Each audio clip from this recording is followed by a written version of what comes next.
কেউ যদি ইফতার সামনে নিয়ে আল্লাহর দরবারে ফরিয়াদ করে, ওই রোজাদার বান্দার দোয়া আল্লাহ ফেরত দেন না। সুবহানাল্লাহ। শুধু তাই না, আল্লাহ পর্দা উঠায় চলে আসে বান্দার কিনারে। বান্দা শুধু হাত তোলা, বাকিটাকে আমার আল্লাহ দিতে সেকেন্ড বরাবর বাকি রাখেন না। আমরা সেই ইফতারে আমরা নিজের গুনাহ মাফ না করিয়ে আমরা আছি ইফতার পার্টি নাম দিয়ে সেলফি আর ফটোশুটের সময় ব্যয় করতে। সে একবারও চিন্তা করে না এই দিনটা যে আমার জিন্দেগি থেকে চলে যাচ্ছে, এই দিনটার সূর্য ডুবে যাবে, হয়তো আমি ইফতার করছি, ওটা তো দিনের সূর্য ডুবছে না, প্রত্যেকটা দিন আমার এক একটা দিনের হায়াতের সূর্য ডুবে যাচ্ছে। আমার ওই হায়াতের সূর্যটা কাল সকালে উঠবে কিনা এর এক সেকেন্ডেরও কোনো গ্যারান্টি আমার কাছে নাই। সেই ইফতারের সামনে নিয়ে আজকে আমার যুবক ভাইগুলা হাজার তামসায় মেতেছে। অনেকে তো আছে ইফতার করতে বসে আরেকজনের গীবত করে বেড়ায়, আরেকজনের সমালোচনা করছে, আরেকজনের বিরুদ্ধে বলছে, আরেকজনের বিরুদ্ধে হিংসা পুষে রাখা হিংসাগুলাকে মানুষের সামনে উপস্থাপন করতেছে। আছে না নাই?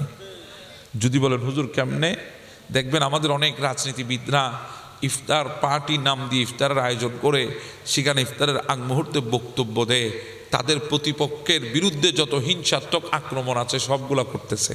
আপনি বসেছেন পরিবারের সাথে, আপনার সাথে কে কি করেছে সেগুলো আপনি আলোচনা করছেন, তার থেকে প্রতিশোধ নেওয়ার কথা আপনি বলতেছেন, প্রতিহিংসার কথা আপনি বলছেন। আপনি ইফতারির সামনে নিয়ে নিজের ভেতরে লুকিয়ে রাখা হিংসাগুলাকে আপনি সামনে আনতেছেন। আপনি জানেন না পৃথিবীর বুকে সবচেয়ে কঠিন রোগ হচ্ছে হিংসা, কারণ ওই রোগটা আপনার ভেতরে সমস্ত নেক আমলকে জ্বালিয়ে পুড়িয়ে ছারখার করে দেয়। সেজন্য রমজানের ইফতারির সামনে নিয়ে গীবত নয়, প্রতিহিংসা চড়াবেন না, মানুষের বিরুদ্ধে বলবেন না। ওই সময় শুধু হাত তুলে বলেন, আল্লাহ জানি না আগামী বছর রমজানটা আমার জন্য আসবে কিনা, আল্লাহ জানি না আগামীকাল ইফতারে আমি বসতে পারবো কিনা, আল্লাহ জানি না আগামীকালকের রোজার সাহারিটা আমি করতে পারবো কিনা, আল্লাহ হয়তো এই ইফতারটা আমার জিন্দগির শেষ ইফতার, আল্লাহ তুমি আমাকে মাফ করে দাও। কারণ আজকে যদি মাফ না করো, তোমার নবী আমিন বলে দিয়েছে, যারা রমজান পেয়ে গুনাহ মাফ করাতে পারে নাই, জিবরিল বলেছে তাদের জন্য জাহান্নাম ধ্বংস। আপনার নবী আমিন বলে দিয়েছে, যেখানে নবী পাক আলাইহিস সালাম আমিন বলেছে, পৃথিবীতে আর কেউ নাই তাদেরকে রক্ষা করতে পারবে। কথা কোন ঠিক না? আমরা ইফতারের দাওয়াত করে আনি যাদের ঘরে ইফতারের অভাব নাই।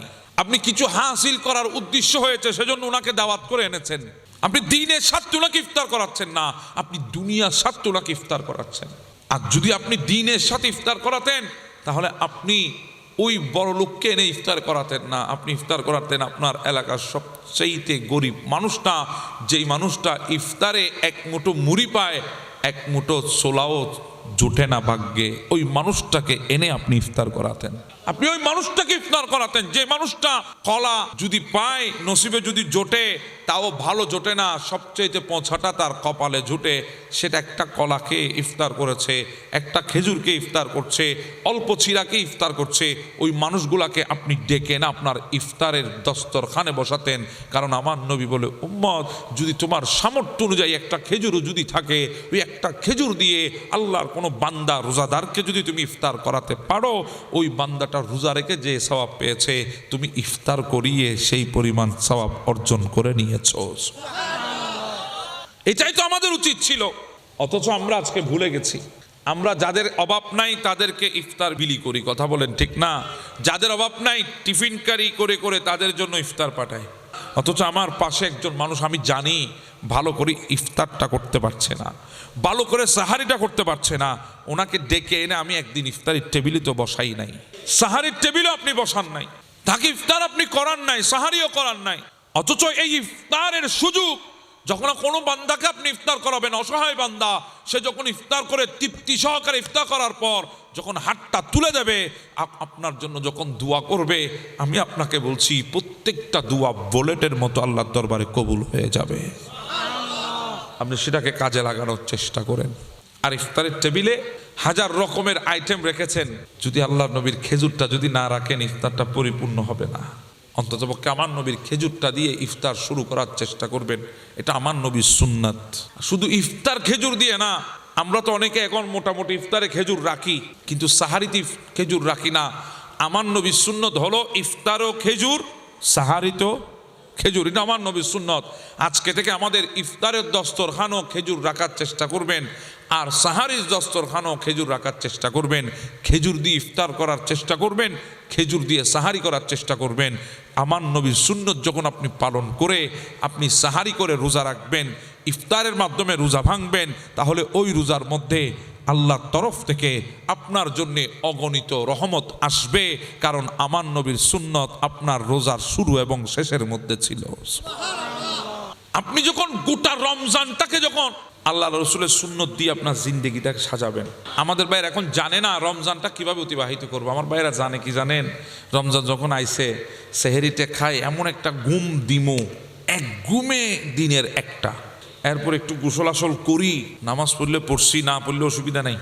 রোজা মানে আপনি শুধু না খেয়ে থাকার নাম রোজা না। রোজা মানে আপনার প্রত্যেকটা দৃষ্টি আপনাকে হেফাজত করতে হবে। রোজা মানে আপনার প্রত্যেকটা শব্দ আপনাকে হেফাজত করতে হবে।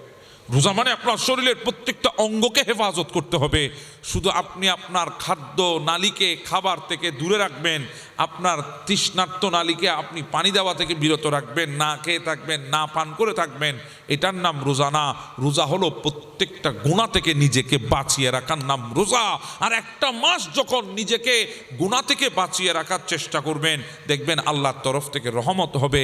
বাকি 11 মাস আপনি গুনাহ থেকে নিজেকে বাঁচাতে আপনার জন্য সহজ হয়ে যাবে।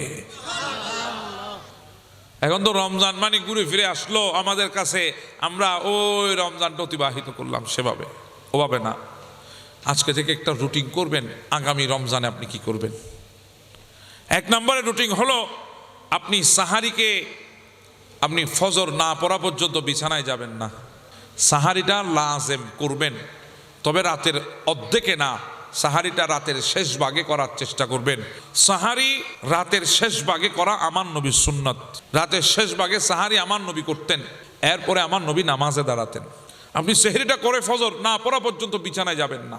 ফজর পড়ার পর একটু হালকা জিকির আজকার করার চেষ্টা করবেন, এরপরে ঘুমাবেন, এরপরে উঠে কাজ থাকলে কাজে যাবেন, কাজ না থাকলে আল্লাহর কালামুল্লাহটা খুলে একটু তেলাওয়াতে আপনি মগ্ন হয়ে যান। এত শান্তিময় প্রশান্তিময় কালামুল্লাহ তেলাওয়াত আপনার জিন্দেগি পরিবর্তন করে দেবে। আপনি পড়তে পারেন না, আপনি শুধু কালামুল্লাহটা খুলে আপনি দেখে থাকেন, আমার নয় বলে ওই দেখার মধ্যে আল্লাহ তোমাকে নেকি দান করতেছে। আপনি পড়তে পারেন না, আপনি কালামুল্লাহর প্রত্যেকটি লাইনে লাইনে হাতকে আঙ্গুল দিয়ে স্পর্শ করান, আপনার ওই প্রত্যেকটা স্পর্শে আল্লাহ আপনাকে নেকি দিচ্ছে। আপনি পড়তে পারেন না, যে পড়তে পারে তার পাশে গিয়ে বসেন, উনি পড়ছে, আপনি শুনে শুনে নেকি অর্জন করছেন। সেজন্য কালামুল্লাহ পড়ার চেষ্টা করবেন। এরপরে জোহর আসলে জোহরের নামাজটা পড়বেন। জোহরের পরে যদি একটু শুতে ইচ্ছা হয় শুবেন, আবার এমন শোয়া না ইফতারের আগ মুহূর্ত পর্যন্ত, ওভাবে না, একটু শুবেন। এরপরে আপনি আসরটা পড়বেন, আসরটা পরে আর একটু কালামুল্লাহ তেলাওয়াত করার চেষ্টা করবেন।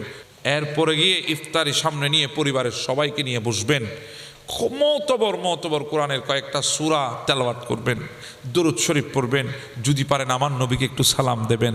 এরপরে সবাই মিলে আল্লাহর দরবারে হাত তুলবেন, আপনার জিন্দগির যত চাওয়া আল্লাহর দরবারে চাইবেন। ওই মুহূর্তে হাতকে আমার আল্লাহ ফেরত দেবে না, আপনি চাইতে থাকবেন। ইফতারটা সেরে, হ্যাঁ ইফতারটা যেন আমাদের জন্য অপচয় না হয়, ইফতারটা যেন আমাদের জন্য বরকত হয়। এখন আমরা ইফতার পারবো 1 আইটেমের করেছি 7-8 আইটেম, খাইতে পারি নাই, লাস্টে সবগুলা ফেলে দিয়েছি, বরবাদ করেছি। অপচয় করবেন না, ইফতারকে বরকত বানান। কারণ ইফতার যদি বরকত হয়, আপনার বাকি 11 মাস আপনার ঘরে বরকত থাকবে, বাকি 11 মাস আল্লাহর দয়া থাকবে খাবারের উপরে, আপনার রিজিকের উপরে। যদি ইফতার সামগ্রীকে যদি অপচয় হিসাবে ব্যবহার করেন, আগামী 11 মাস আপনার ঘরে অভাব অনটন লেগেই থাকবে। ইফতার খাওয়া শেষ করে আপনি মাগরিব পড়ে আপনি শুবেন না, আপনি মাগরিব পড়ে উজু কালাম করে আস্তে আস্তে নিজেকে প্রস্তুত করুন তারাবির জন্যে। আপনি তারাবি আদায় করবেন। এরপরে ঘরে এসে যদি সুযোগ হয় কিছুক্ষণের জন্য ঘুমিয়ে যান, ঘুমিয়ে আপনি সাহারির আগে আগে তাহাজ্জুদের নামাজ পড়ার জন্য উঠে আপনি তাহাজ্জুদটা পড়েন, পড়ার পরে আপনি আল্লাহর দরবারে ফরিয়াদ করেন। এভাবে যদি গোটা একটা মাস মাহে রমজান আপনি যদি আদায় করতে পারেন, আপনার 11 মাসের জন্য আপনার জীবনটা একটা রুটিন হয়ে গেছে। আল্লাহর ইবাদত বন্দি করার একটা আগ্রহ সৃষ্টি হবে। দেখবেন 11 মাস আপনাকে নামাজ থেকে কেউ আর বিরত রাখতে পারবে না, আপনাকে আল্লাহর ইবাদত থেকে কেউ গাফিল রাখতে পারবে না। আপনার ভেতরে আপনি আল্লাহর ইবাদত বন্দি করার একটা স্পৃহা জমে উঠবে। স্কুল ফ্রেন্ড যারা আছে সবাই মিলে আজকে আমরা রমজানের 30টা দিনে একটা দিন সবাই মিলে আমরা ইফতার করব, আনন্দ করব। যুবক ভাইরা বলে কি বলে না? অনেকে তো এমনও দেখেছি আমি মেয়ে বন্ধুদেরকে নিয়ে, বান্ধবীদেরকে নিয়ে ইফতার টেবিলে বসেছি ইফতার করার জন্যে।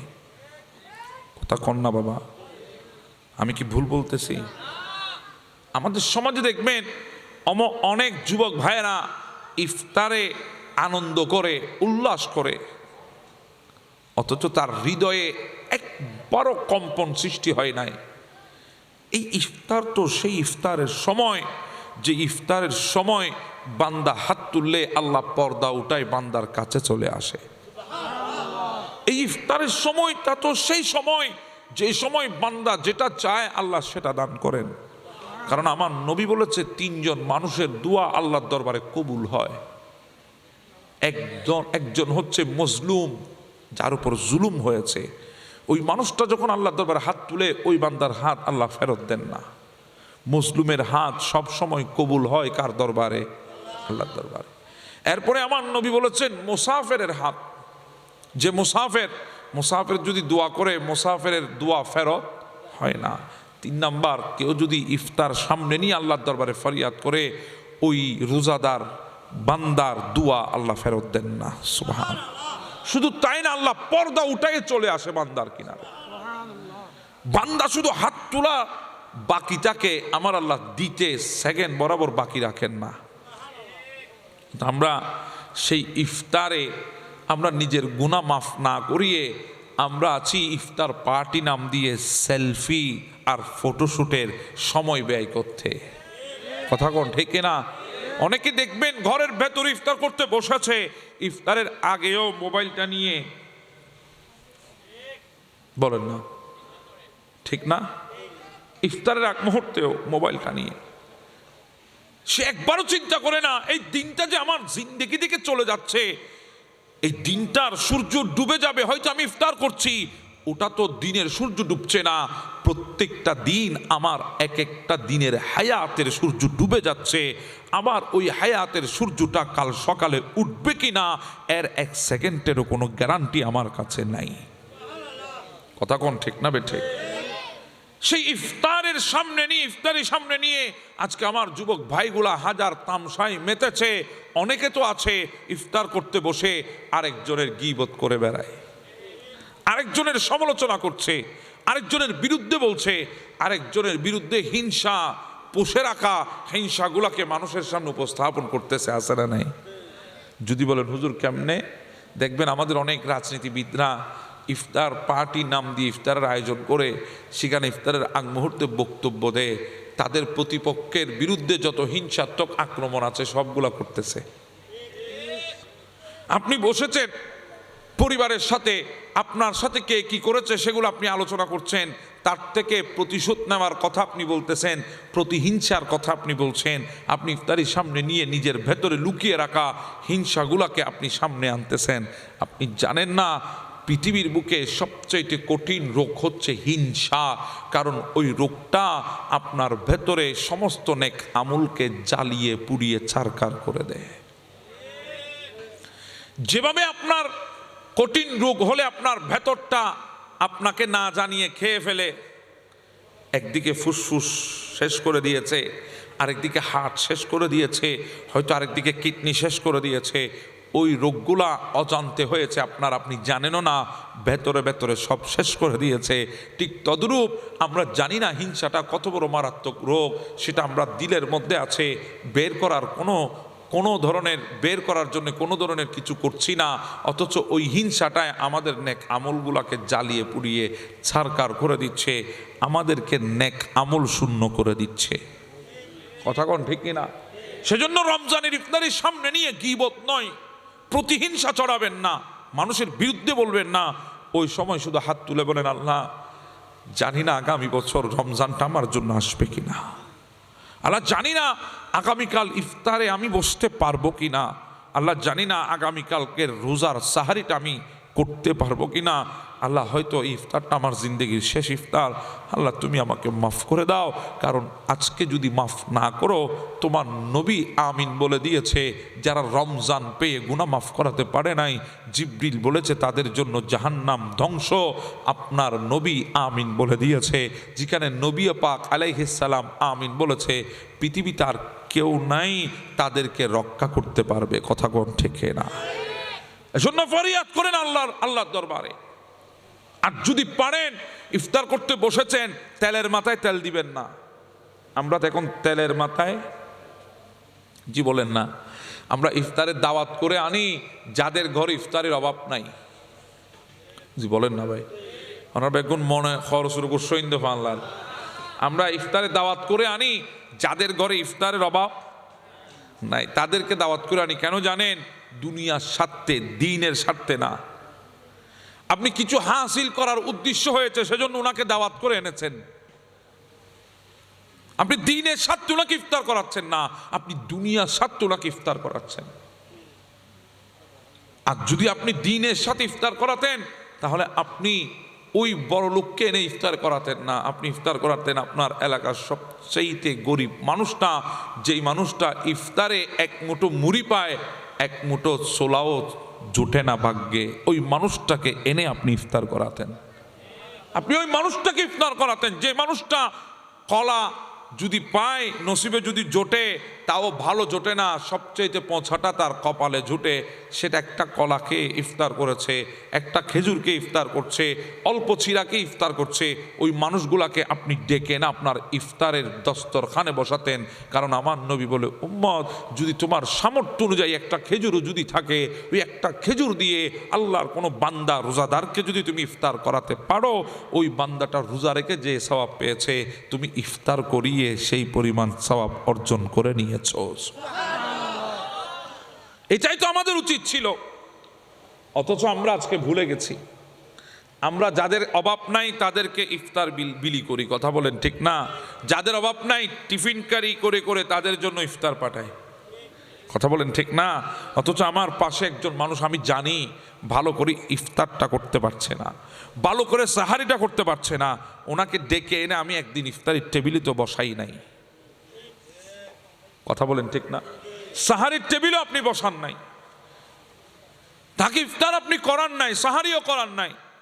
অথচ এই ইফতারের সুযোগ যখন কোনো বান্দাকে আপনি ইফতার করাবেন, অসহায় বান্দা, সে যখন ইফতার করে তৃপ্তি সহকারে ইফতার করার পর যখন হাতটা তুলে দেবে, আপনার জন্য যখন দোয়া করবে, আমি আপনাকে বলছি প্রত্যেকটা দোয়া বুলেটের মতো আল্লাহর দরবারে কবুল হয়ে যাবে। আপনি সেটাকে কাজে লাগানোর চেষ্টা করেন। আর ইফতারের টেবিলে হাজার রকমের আইটেম রেখেছেন, যদি আল্লাহর নবীর খেজুরটা যদি না রাখেন ইফতারটা পরিপূর্ণ হবে না। অন্ততপক্ষে আমার নবীর খেজুরটা দিয়ে ইফতার শুরু করার চেষ্টা করবেন। এটা আমার নবীর সুন্নাত, এটা আমার নবীর কি। শুধু ইফতার খেজুর দিয়ে না, আমরা তো অনেকে এখন মোটামুটি ইফতারে খেজুর রাখি, কিন্তু সাহারিতে খেজুর রাখি না।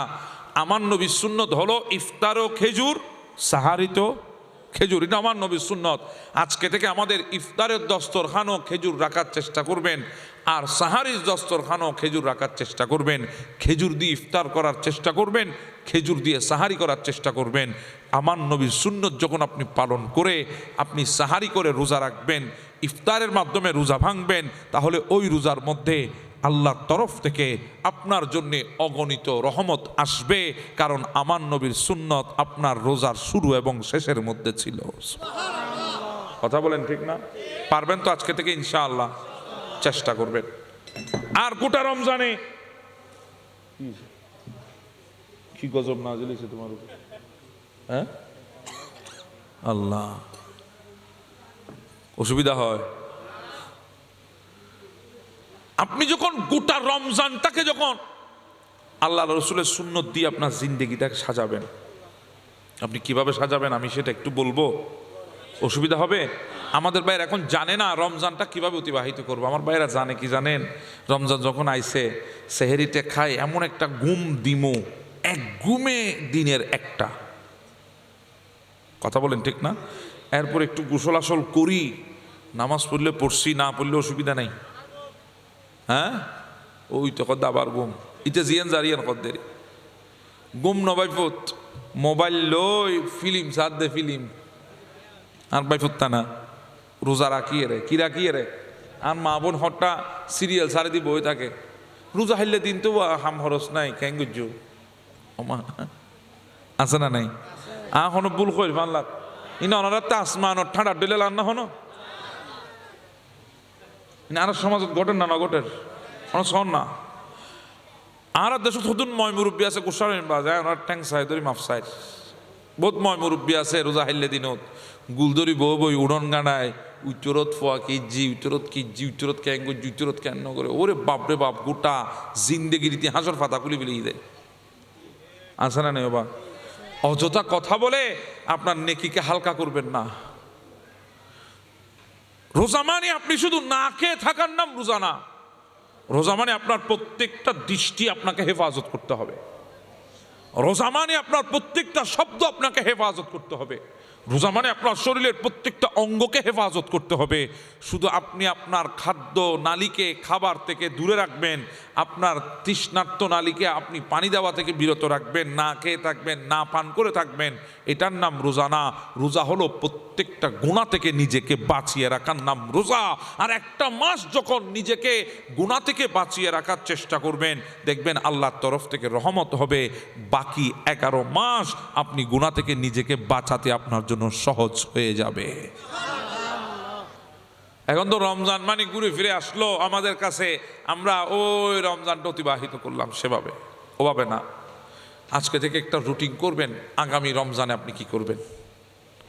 1 নম্বরের রুটিন হলো আপনি সাহারিকে আপনি ফজর না পড়া পর্যন্ত বিছানায় যাবেন না। ফজর না পড়া পর্যন্ত বিছানায় যাবেন না। সাহারিটা লাজেম করবেন, তবে রাতের অর্ধেকে না, সাহারিটা রাতের শেষ ভাগে করার চেষ্টা করবেন। এখন অনেকে আছে 2টা বাজে খাই ঘুমাই গেছে, কথা বলেন ঠিক না? না, সাহারি রাতের শেষ ভাগে করা আমার নবীর সুন্নাত। রাতের শেষ ভাগে সাহারি আমার নবী করতেন, এরপরে আমার নবী নামাজে দাঁড়াতেন। তো রাতের শেষ ভাগে সাহারি করার চেষ্টা করুন। আবার এমন শেষ ভাগে না নামাজ যাবগই, আজান দি ফেলে সূর্য উঠে যাবগই, এলে শেষ ভাগে ন, অর্থাৎ সেহরির শেষ সময় শেষ হওয়ার আগে আগে, আজানের আগে আগে না। সেহরির একটা শেষ সময় আছে না নাই? আছে। তখনকার যুগে ক্যালেন্ডার ছিল না, এজন্য আমাদের ময় মুরব্বীরা আসমানের তারকা দেখে নির্ণয় করত, কথা বলেন ঠিক না? কিন্তু এখন তো আমাদের জন্য সহজ হয়েছে ক্যালেন্ডার। এখন ক্যালেন্ডারও নাই, এখন মোবাইলের যুগ। আপনি মোবাইলের মধ্যে পেয়ে যাচ্ছেন সব কিছু, আপনি সেখানে দেখতেছেন। অনেকের কলের মাধ্যমে নিজেকে অ্যালার্ট করছেন, সেহরির শেষ সময় এতটা, ইফতারের সময় এতটা থেকে শুরু। আপনার মোবাইলে অটোমেটিকলি আপনাকে কল ইন করে জানিয়ে দেওয়া হচ্ছে, আছে না নাই? প্রযুক্তি ডেভেলপ। আপনি সেহরিটা করে ফজর না পড়া পর্যন্ত বিছানায় যাবেন না। ফজর পড়ার পর একটু হালকা জিকির আজকার করার চেষ্টা করবেন, এরপরে ঘুমাবেন সর্বোচ্চ 4 ঘন্টা, 5 ঘন্টা, 6 ঘন্টা, 10টা। এরপরে উঠে কাজ থাকলে কাজে যাবেন, কাজ না থাকলে আল্লাহর কালামুল্লাহটা খুলে একটু তেলাওয়াতে আপনি মগ্ন হয়ে যান। এত মধুর আপনি কালামুল্লাহ, এত শান্তিময় প্রশান্তিময় কালামুল্লাহ তেলাওয়াত আপনার জিন্দেগি পরিবর্তন করে দেবে। আপনি পড়তে পারেন না, আপনি শুধু কালামুল্লাহটা খুলে আপনি দেখে থাকেন, আমার নয় বলে ওই দেখার মধ্যে আল্লাহ তোমাকে নেকি দান করতেছে। আপনি পড়তে পারেন না, আপনি কালামুল্লাহর প্রত্যেকটি লাইনে লাইনে হাতকে আঙ্গুল দিয়ে স্পর্শ করান, আপনার ওই প্রত্যেকটা স্পর্শে আল্লাহ আপনাকে নেকি দিচ্ছে। আপনি পড়তে পারেন না, যে পড়তে পারে তার পাশে গিয়ে বসেন, উনি পড়ছে, আপনি শুনে শুনে নেকি অর্জন করছেন। এত সুন্দর পন্থা কালামুল্লাহ আমাদেরকে আল্লাহ দিয়েছেন, এত সুন্দর। যখন আপনি পড়বেন একটু সুন্দর করে যদি পড়ার চেষ্টা করেন, দেখবেন হৃদয়টা জুড়ে যাবে, কথা বলেন ঠিক না? সেজন্য কালামুল্লাহ পড়ার চেষ্টা করবেন। এরপরে জোহর আসলে জোহরের নামাজটা পড়বেন। জোহরের পরে যদি একটু শুতে ইচ্ছা হয় শুবেন, আবার এমন শোয়া না ইফতারের আগ মুহূর্ত পর্যন্ত, ওভাবে না, একটু শুবেন। এরপরে আপনি আসরটা পড়বেন, আসরটা পরে আর একটু কালামুল্লাহ তেলাওয়াত করার চেষ্টা করবেন। যদি ইফতার জোগাড় করার যদি চাপ না থাকে তাহলে একটু কালামুল্লাহটা পড়ার চেষ্টা করবেন। এরপরে গিয়ে ইফতারি সামনে নিয়ে পরিবারের সবাইকে নিয়ে বসবেন, মতবর কোরআনের কয়েকটা সূরা তেলাওয়াত করবেন, দরুদ শরীফ পড়বেন, যদি পারেন আমার নবীকে একটু সালাম দেবেন। এরপরে সবাই মিলে আল্লাহর দরবারে হাত তুলবেন। আপনার জিন্দগির যত চাওয়া আল্লাহর দরবারে চাইবেন, ওই মুহূর্তে হাতকে আমার আল্লাহ ফেরত দেবে না, আপনি চাইতে থাকবেন। ইফতারটা সেরে, হ্যাঁ, ইফতারটা যেন আমাদের জন্য অপচয় না হয়, ইফতারটা যেন আমাদের জন্য বরকত হয়। এখন আমরা ইফতার পারবো এক আইটেমের করেছি 7-8 আইটেম, খাইতে পারি নাই, লাস্টে সবগুলো ফেলে দিয়েছি, বরবাদ করেছি। অপচয় করবেন না, ইফতারকে বরকত বানান। কারণ ইফতার যদি বরকত হয়, আপনার বাকি 11 মাস আপনার ঘরে বরকত থাকবে, বাকি 11 মাস আল্লাহর দয়া থাকবে খাবারের উপরে, আপনার রিজিকের উপরে। যদি ইফতার সামগ্রীকে যদি অপচয় হিসাবে ব্যবহার করেন, আগামী 11 মাস আপনার ঘরে অভাব অনটন লেগেই থাকবে। কথা আমি বুঝাইতে পারি নাই মনে হয়। ইফতার করার পর মাগরিবটা পরে আমাদের দেশে কিছু সুফি সাহেব আছে, ফানি খায়, হয় না নামাজের টাইম চলে যায়, ফানি খায় নামাজে দাঁড়ায় যায়। আপনার কে বলেছে? ইসলাম আপনারে এত কঠিন বানায় নাই আপনার জন্যে। আপনি সারাদিন ক্ষুধার্ত ছিলেন আল্লাহর প্রেমে, সারাদিন তৃষ্ণার্ত ছিলেন আল্লাহর প্রেমে, আপনার উপর ইসলাম এত জুলুম করে নাই। আমার নয় বলছে আগে খেয়ে নাও, আগে কি করে নাও, খেয়ে নাও। বোধকে হতে না আগে নামাজ ফুরিয়ে তারপর খাইম দেরি, আপনি খান। রোজাদার যখন ইফতার শেষ করবে তখন তার জন্য মাগরিবের ওয়াক্ত। কথা বুঝেন না মনে হয়? রোজাদার যখন ইফতার শেষ করবে তার জন্য তখন মাগরিবের ওয়াক্ত। আবার এত লেবলি সাহেব নেশাত্ত ফেলাই দিবেন বৈশ্যনকা গামলাগুলো ও দুজুর যেতে হই ইফতার শেষ করলে মগরিব আছে বলি, তাহলে আর হাত থাকি না ঘন্টা 3 ঘন্টা ধরে এই লোক দিন বা খানার গতি নাই না মাশাল্লাহ নাকি নতাইলে কি ওনারা ম্যাচ জানে দিন ম্যাচ জান সামালিতে নবা কদিন ম্যাচ জান সামালিতে লিখবেন ওনারা। আজিও তো নহলি সার্গ মাছ সামালি না বলে না ডাইরেক্ট আমাথ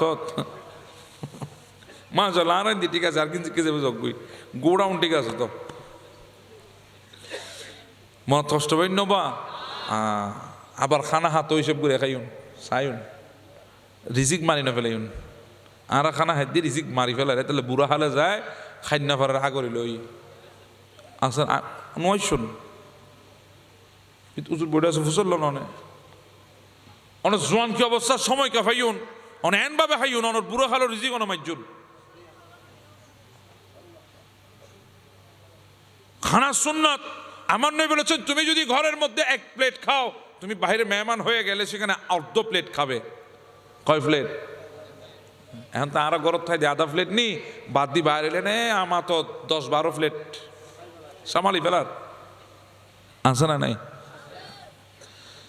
আল্লাহ বুঝবে তৌফিক দক।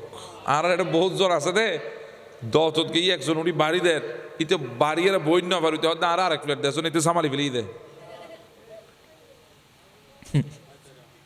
আছে না নাই বা ভুল হয় না হন আল্লাহ আল্লাহ কই যাবেন। অথচ আমার নবী আমাদেরকে খানা সুন্নত শিখিয়েছেন।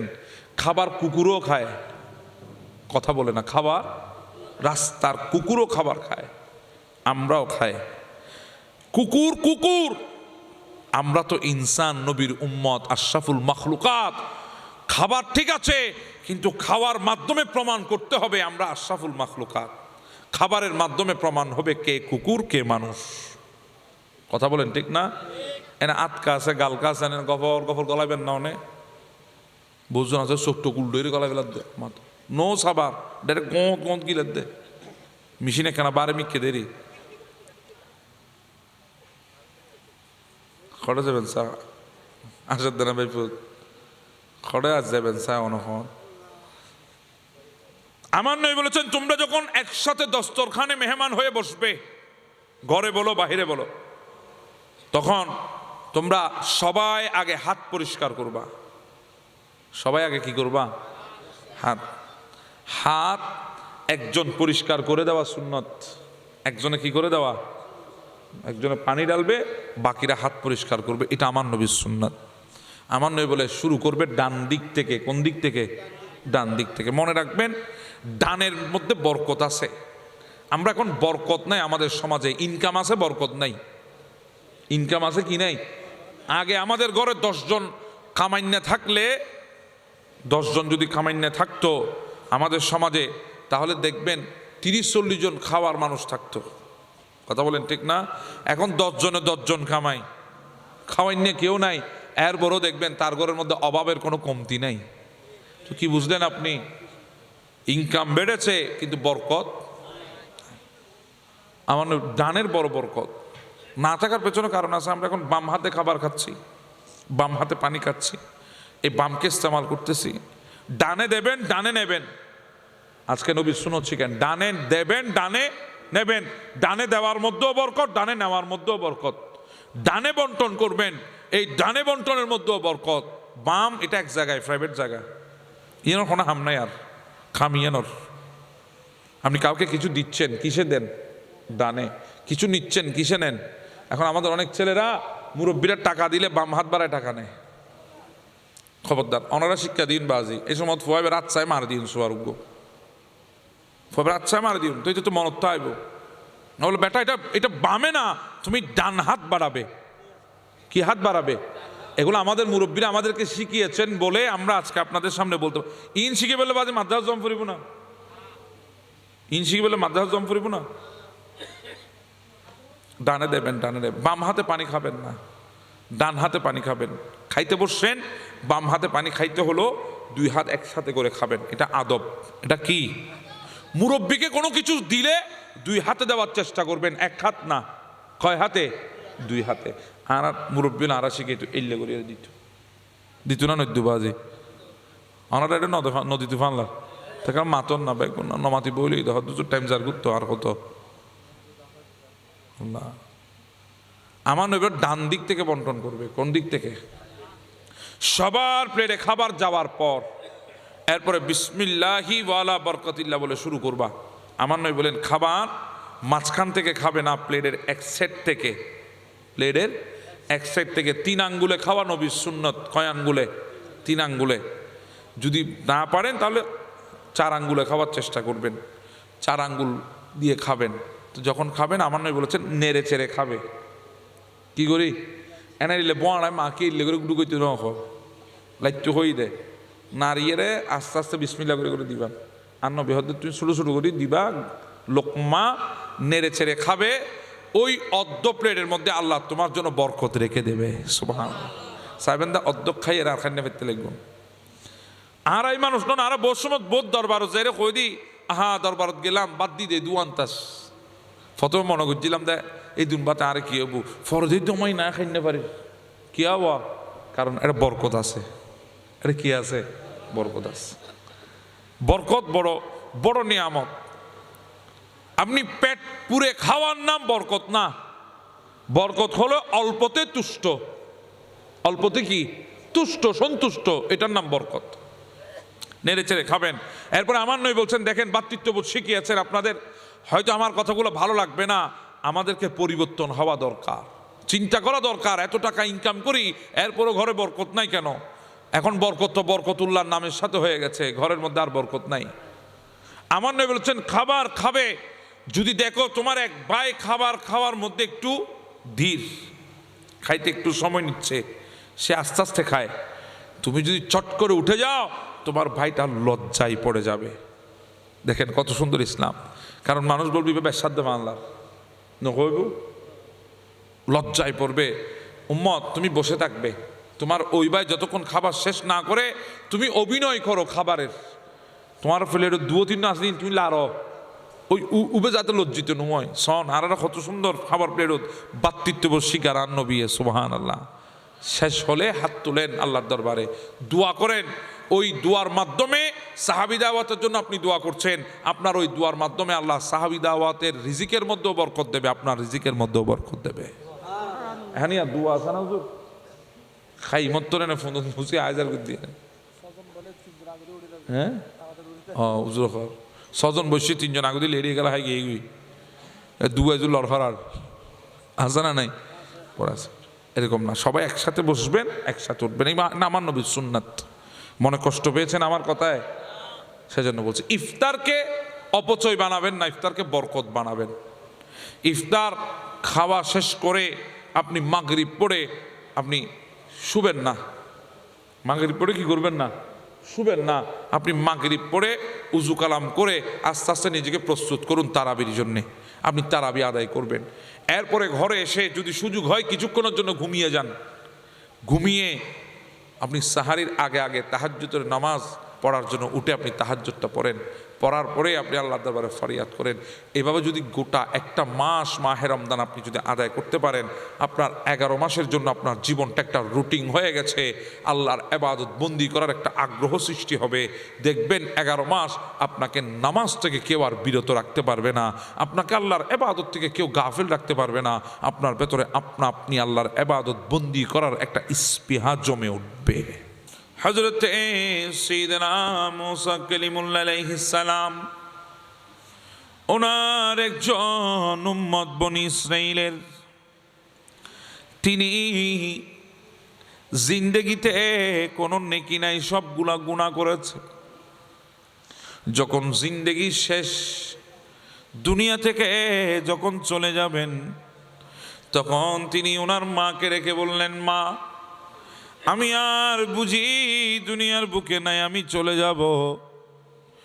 মা আমি তো অনেক পাপ করেছি, গুনাহ করেছি, আমার গুনাহ আমি আল্লাহর দরবারে ক্ষমা চাইতে পারি নাই। মা এত বেশি গুনাহ করেছি, কাল হাসরের ময়দানে আমার রবের সামনে দাঁড়ানোর শক্তি আমার নাই। মা আমার কোনো সাহস নাই, আমি আমার রবের দরবারে দাঁড়াতে পারবো। ও আমার কলেজার টুকরা মা, গর্ভধারিণী মা, আমি দুনিয়া থেকে চলে যাব। আমি জানি আমার আর বেশি সময় নাই, আমার যাওয়ার সময় এসেছে। মা আমার দুটা যখন বের হয়ে যাবে, মা তোমার পাটা আমার কপালের মধ্যে রাখবে, আমার কপালে তোমার পা দিয়ে পাড়া দিবা, আর বলবা আল্লাহর নাফরমান বান্দা, তুই আল্লাহর নাফরমান, তোর বিচার এমনটা হওয়া উচিত। মা তুমি আমার কপালের মধ্যে পাড়া দিয়ে এই কথাটা বলবা। মা এরপরে একটা দড়ি দিয়ে আমার গলার সাথে বাঁধবে। মা আমাকে এই এলাকার বাজারে বাজারে আমাকে ঘুরাবে, আর লোকজন যদি জিজ্ঞাসা করে বলবে তোমার ছেলের মতো আল্লাহর নাফরমান পৃথিবীতে আর কেউ নাই, তোমার ছেলের মতো গুনাহগার পৃথিবীতে আর কেউ নাই, তোমার ছেলের বিচার যা হচ্ছে এটা অনেক কম, আল্লাহর দরবারে আরো কঠিন বিচার আছে।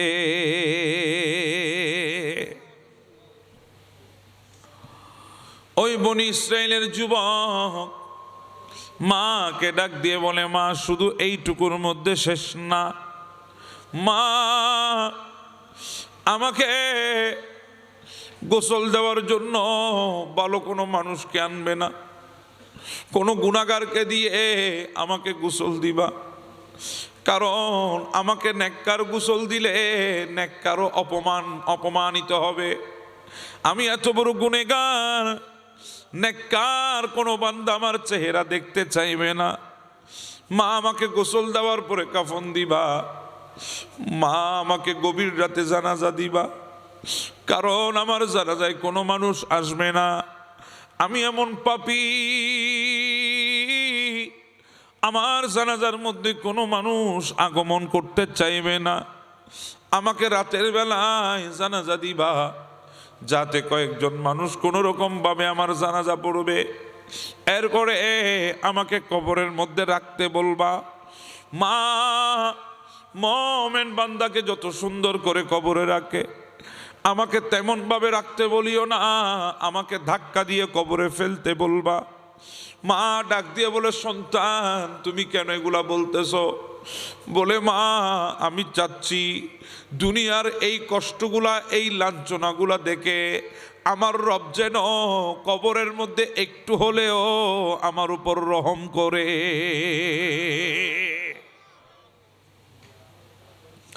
আল্লাহ আল্লাহ তোমার দয়া বুঝেছি বুঝেছি বহুদিন পর। আল্লাহ তোমার দয়া বুঝেছি বুঝেছি বহুদিন পর। ভেবেছি দুনিয়া কত যে আপন, আসলে দুনিয়াটাই পর। আল্লাহ তোমার দয়া বুঝেছি বুঝেছি বহুদিন পর। আল্লাহ তোমার দয়া বুঝেছি বুঝেছি বহুদিন পর। হায়াতের বাজেট শেষের দিকে করেছি গুনাহ পার সমান। তুমি যদি এখন ক্ষমা না করো, কার ধারে যাব হে রহিম রহমান। তোমার দয়া ছাড়া স্বর্গে জায়গা হবে না আমি বুঝেছি। ভেবেছি দুনিয়া কত যে আপন, আসলে দুনিয়াটাই পর। আল্লাহ তোমার দয়া বুঝেছি বুঝেছি বহুদিন পর। আল্লাহুম্মা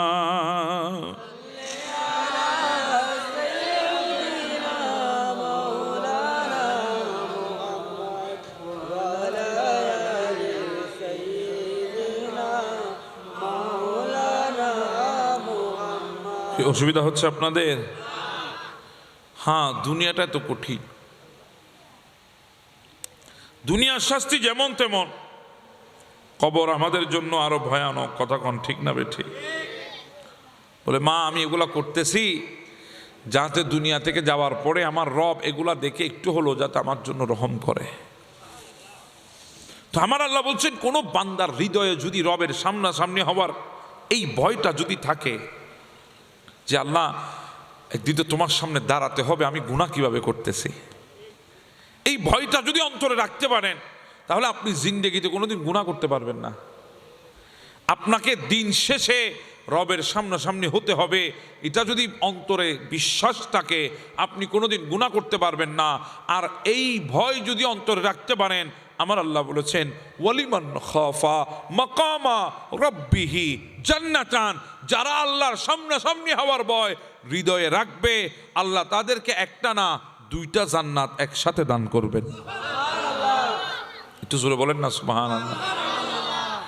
যাদের হৃদয়ে আছে আল্লাহর ভয় তারা কবু পথ ভুলে যায় না। আল্লাহ প্রেম ছাড়া এই দুনিয়ায় কারো কাছে কোনো কিছু চাই না। কথা কোন ঠিক না বেটি? রাতের আধারে যারা সিজদাতে রয়, দু চোখের শ্রুতে নদী যেন বয়, চলনার হাতছানি যতই আসুক, চলনার হাতছানি যতই আসুক, পেছনে ফিরেও তাকাই না। যাদের হৃদয়ে আছে আল্লাহর ভয় তারা কবু পথ ভুলে। বলছিলাম ওই বনি ইসরাইল বান্দার কথা।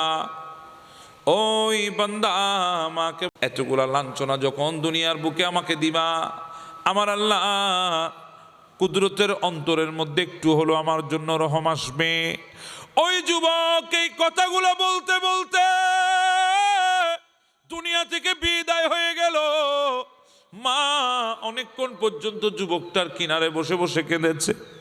শেষমেশ সন্তানের ওসিয়ত পালন করার জন্যে মা ওই যুবকের কপালের উপরে সন্তান যেভাবে বলে গেছে সেভাবে কদমটা দেওয়ার জন্যে পাটা যখন বাড়ালেন, হঠাৎ করে গায়েব থেকে একটা আওয়াজ আসতেছে, ও আল্লাহর বান্দিনী, তুমি এত বড় নিষ্ঠুর হইও না।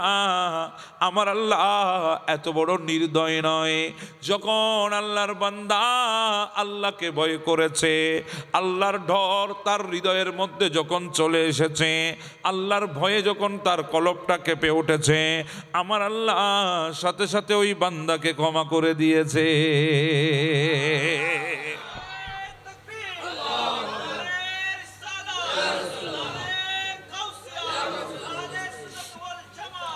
ক্ষমা যদি চাও কবু পাপ দরিয়ায়, ক্ষমা করে দিবে প্রভু ক্ষমা বিলায়, ক্ষমা বিলায়।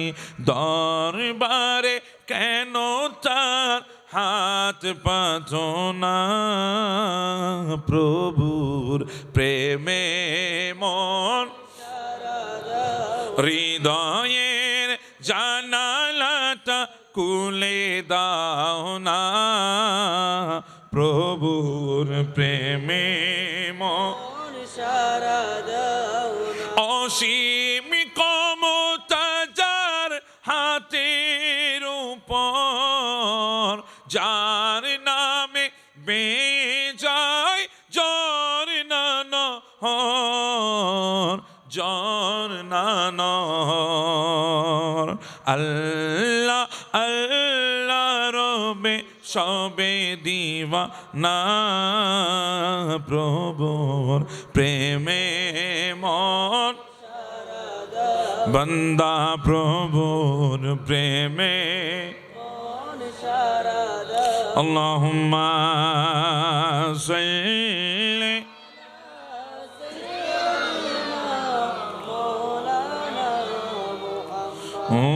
আলা আলি সাইয়্যিদিনা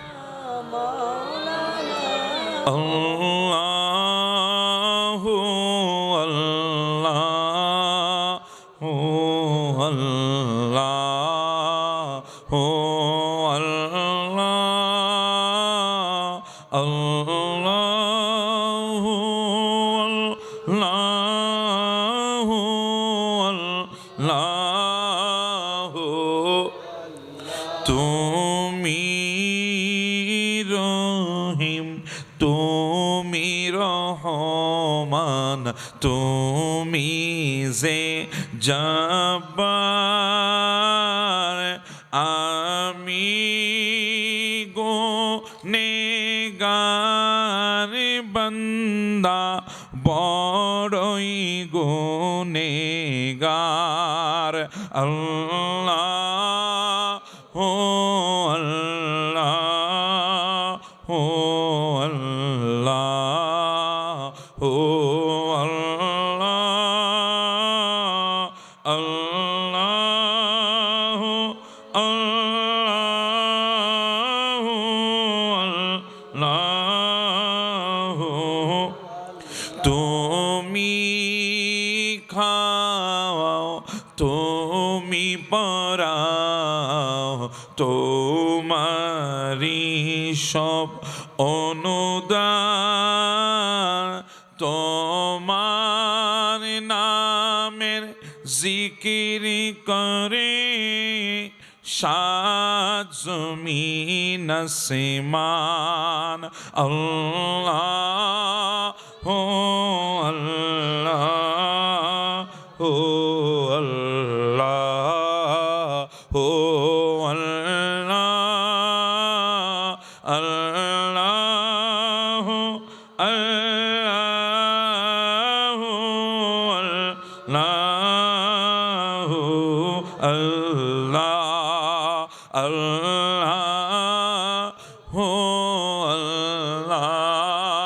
या